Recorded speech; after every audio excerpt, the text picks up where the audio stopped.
Hello, traders. FX Pip Collector here. Today is Wednesday, June 4th, and this is my analysis for the US dollar Swiss.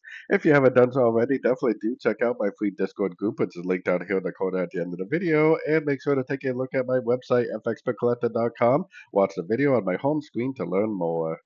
So anyways, the US dollar Swiss, I mean, we can't argue with the fact that we're in a downtrend based on structure and based on market flow. Pretty much every single time frame on the higher time frames, daily, weekly, and monthly, is definitely down.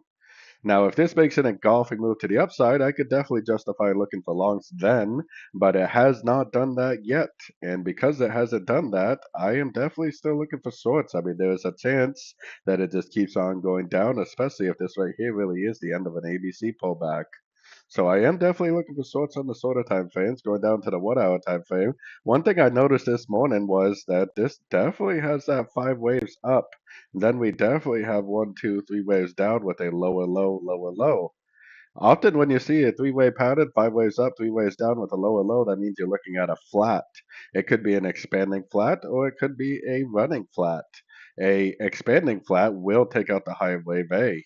A running flat could turn at any one of these Fibonacci levels. So if you see it turn at a fib level, especially if you see like a break of structure, that to me would be the end of an ABC, and that would probably turn into a pretty nice sorting opportunity. Just keep in mind that it could turn into an expanding flat, which means that it could possibly go up to a much higher fib level, take out the higher wave A before it actually goes down. So as usual, keep an eye on your Fibonacci levels and hopefully you'll be trading in the right direction and you'll be able to recognize when there really is the end of an ABC correction. So anyways, don't forget to like and subscribe, and as always, thank you for watching and happy trading.